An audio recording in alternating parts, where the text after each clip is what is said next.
One president put it this way: "No one who's not had the responsibility can really understand what it's like to be the president. Not even his closest aides or members of his immediate family. There's no end to the chain that binds him, and he's never allowed to forget that he is the President of the United States of America." Over the past 2 centuries, 400 million people have called themselves American. Over half of them are alive today, but only 39 of them have become president.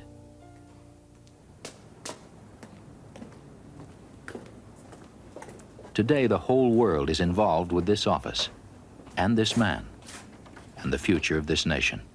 And within our system of government, that's also the responsibility of the President, who alone has as his constituency all the people of our country, and also who alone must assess the complex issues and the conflicts, both on the national scene and in the international world. In the beginning, it was different. In the beginning, nobody had the faintest idea that it would eventually stretch from sea to shining sea. In the beginning, these were called the Great Blue Hills of God, but it was said in another language. And this was called Niagara. The land itself had been here forever, but to the people of Europe arriving in the 16th century, it was a new world. 150 years after the landing at Plymouth Rock, they fought a war for their freedom and wrote a document that set down the idea of a free people in control of their own destiny. And after the American Constitution was ratified and people started to live under it, the North American continent would never be the same again. This city can survive anything. The Constitution turned out to be one of the great political miracles of all time, because it allowed people to transfer real power without killing each other.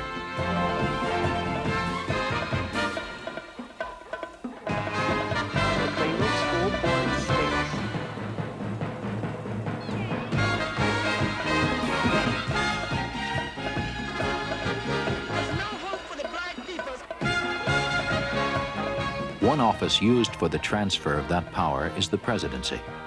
And ever since 1789, somebody has come from somewhere to take on this incredible task. When a man is elected president of this great land, he becomes the president of all of it.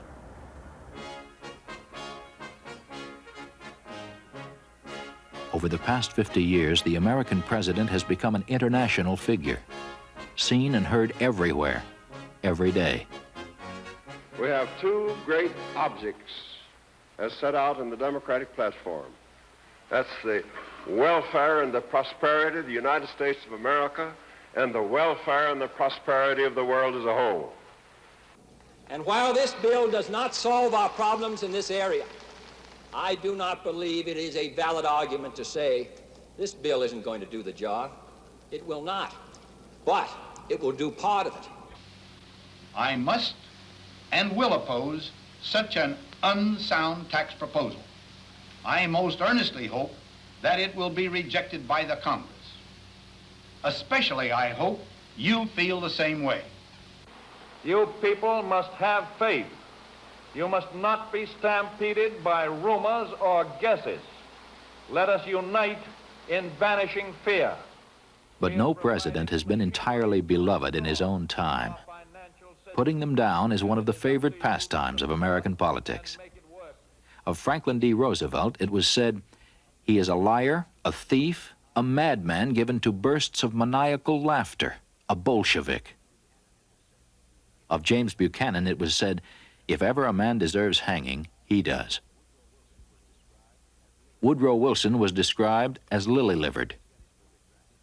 Of Lincoln's Gettysburg Address, it was written, "This is a flat, dishwatery utterance. The cheek of every American must tingle with shame when he reads this wretched, botched, unstatesmanlike paper." and Harry Truman's handling of the UN partition of Palestine was called unmatched for ineptitude by any administration in history. But our democracy has not survived for 2 centuries on negation or fury or dim-witted sarcasm. Jimmy Carter, like his predecessors, came into office because the people saw something in him that they liked, something they trusted. In spite of all the hoopla of conventions and campaigns, we take seriously the business of stepping alone into a voting booth to select one man to lead us for 4 years. The voter is searching for certain qualities. What are the qualities Americans search for in a president? President, first of all, has to be a person of good moral character. People can look up to him and feel a sense of respect for him as a person. I think they should be loyal. I think they should be dedicated. I expect a person to have consistency. I think you have to be a little God-fearing. There's got to be a sense of humor if you're a president. He needs patience, sincerity, credibility, moral strength. A man that cares about our country and the people of the country. When Jimmy Carter came along in 1976, his soft manner of speech, his tendency toward understatement, as opposed to the general hyperbole that you hear from politicians like me, for instance, was a welcome thing to the American people. Ladies and gentlemen, brothers and sisters,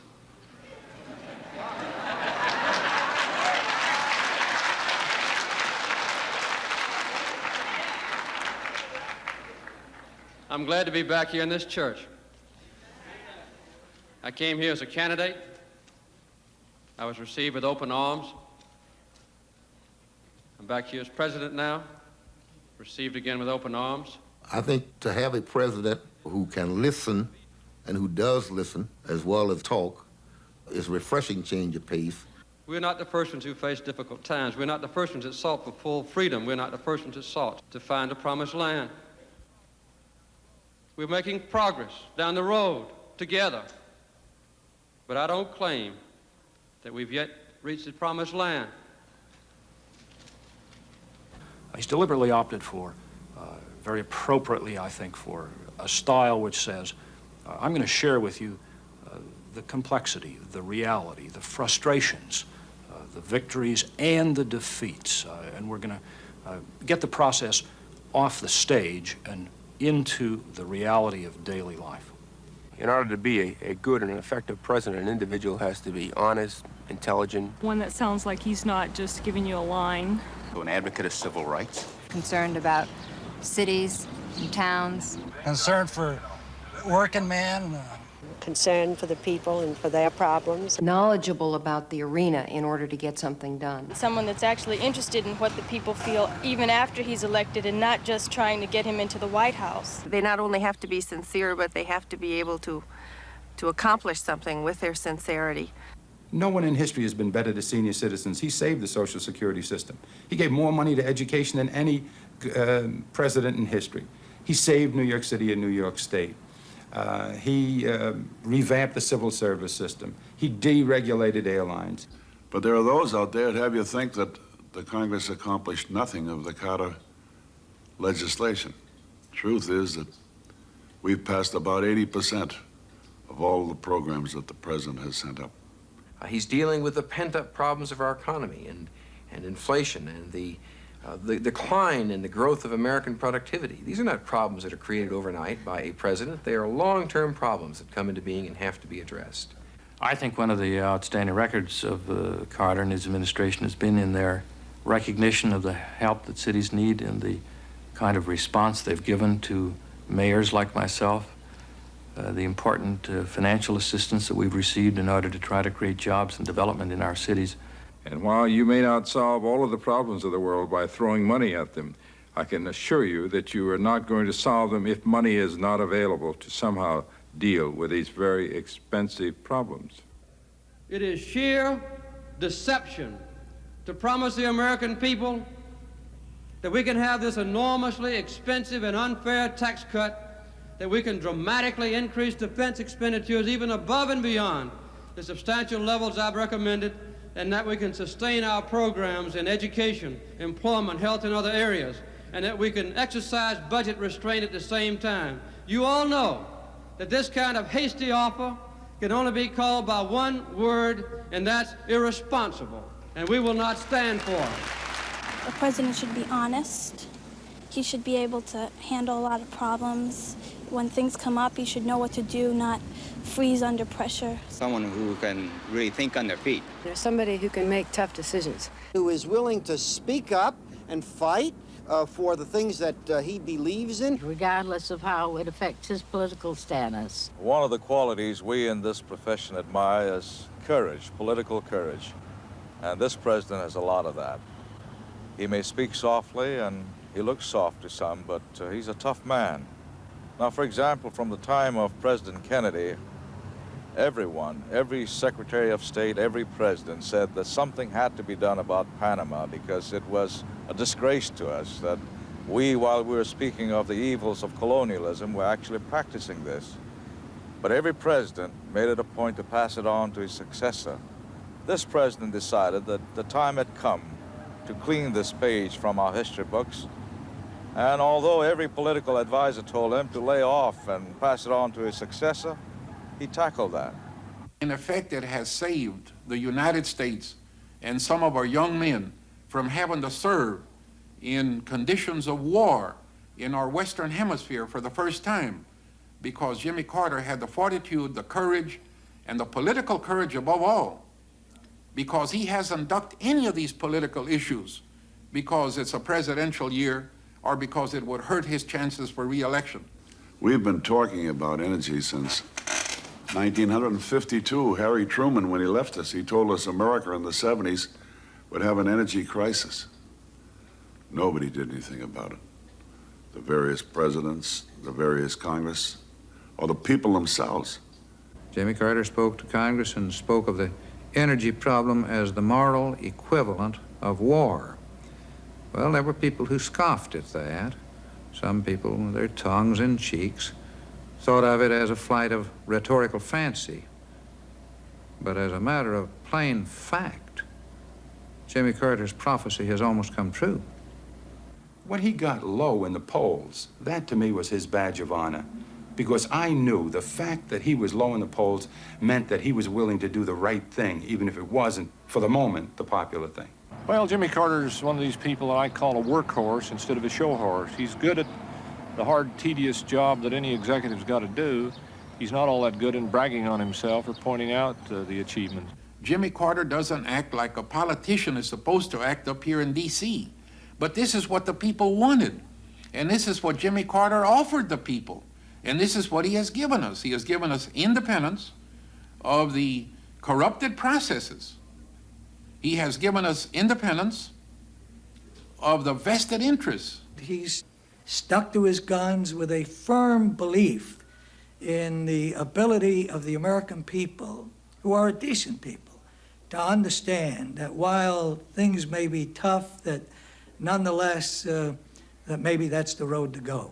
And there is no question in my mind but that his tenacious persistence to bring both Mr. Begin and Mr. Sadat together was the one thing that paid the dividends. The last day at Camp David during the negotiations, it was about halfway through the morning when the President and I met again for the umpteenth time. And he said, "Si, how do you think it looks?"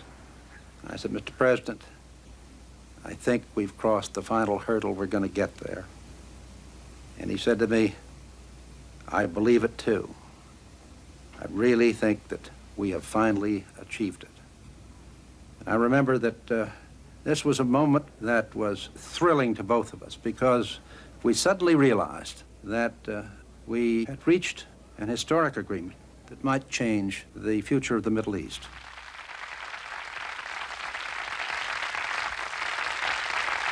One of the things I've noticed about President Carter is that when he gets people together, he appeals to the best instincts in each of them. There are leaders, of course, and some effective, who appeal to the worst in each of us, the fear, the hate, the dread. Not Jimmy Carter. He appeals to the hope, the faith, the future. He makes each of us feel like a better person for having sat and talked with him. He never tries to get us to do something because the Republicans or the opposition or somebody else is going to criticize us if we don't. No, he talks instead about what's good for the future of the country, not necessarily that it will be popular, but essentially that it will be right. Time after time, his determination to run against the stream and do things because they were right and because the country needed them, even when it was politically unpopular, I think is the kind of president, and those are the kinds of qualities we need in somebody, especially approaching the 80s, when there are nothing but tough issues at stake. To reach our goals is not going to be easy, it's not going to be simple, it never has. Sometimes it's required suffering, sometimes it's required patience. It's always required courage and determination and a sense of unity and a maintenance of our degree of faith.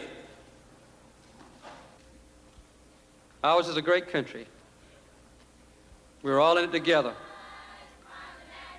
We never thought it would take this long to reach the promised land.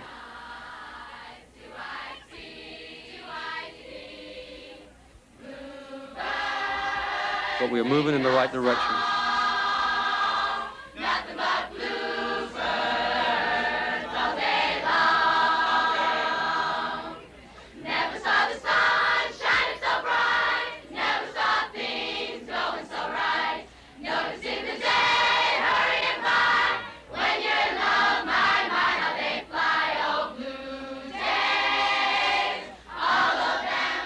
Every 4 years, we search for the man with every good quality imaginable.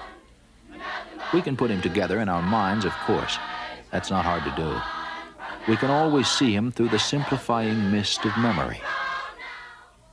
He would have the military genius of George Washington, the common touch of Andrew Jackson, and the determination of Grant. He would move forward into the future like Teddy Roosevelt. He would have the zest and shrewdness of FDR, the rich humor of Jack Kennedy, the feistiness of Truman, and the solidity of Ike.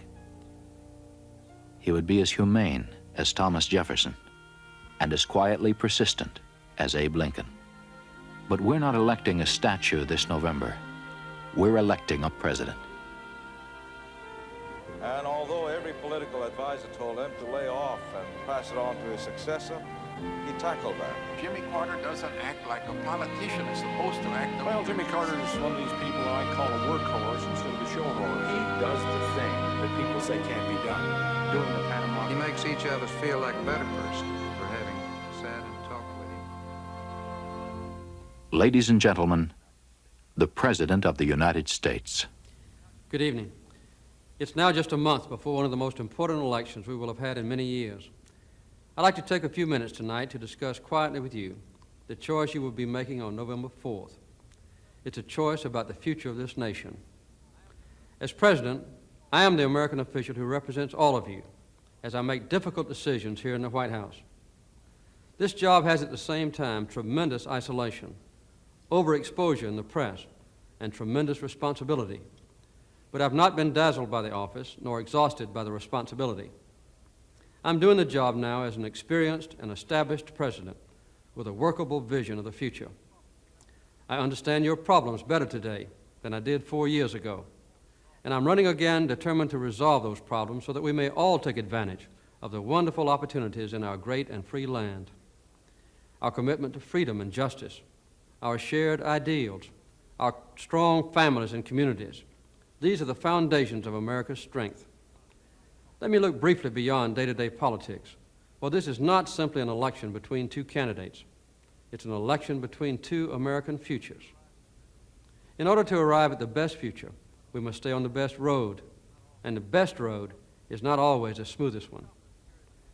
If your confidence carries me into a second term, I'm prepared to keep our nation strong and at peace, to preserve the foundation of our new energy policy, to rebuild the American industrial machine, to recapture the might of our great basic industries, to move forward with research and new high technologies, and to improve the quality of American life for all of us. This work involves imaginative planning and will depend on the further development of a new nationwide cooperative attitude, an attitude that is once again giving us a sense of genuine American community.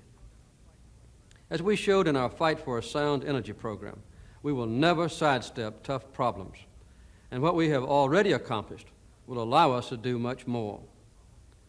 But there are other problems that wait for us out there beyond Inauguration Day, important human problems that include not just the United States, where 5% of the world's people live, but the planet itself, where we all live, all 4.5 billion of us. There's always a crucial question of world peace and the vast questions of hunger and the use of land and water and energy. Complex enough in 1980, but further complicated by the fact that in the year 2000, if the present rate continues, 6 billion people will live on this turning earth. Most of them will be citizens of nations already impoverished. We share these common challenges, and if the strongest and freest nation on earth will not address them, then who will? American food, American strength, American technological capability, and our human values will be crucial. We shall meet the challenges sensibly, just as we've worked to enhance human rights. Understanding both the uses and limits of our power, we will continue to use American ideals and influence for the benefit of all people. Eventually, though it will take time, the land of the free can contribute to the freeing of the whole world. These are just a few of the great opportunities that lie ahead. They can be realized only by people of energy and imagination, and we are a people of energy and imagination. No election will solve everything, yet it's accurate to say that this election will point the way. I know that many of you are undecided today, even though you share my confidence and my dreams for the future.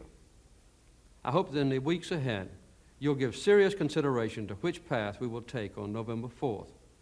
The future is waiting for all of us. Thank you, and good night.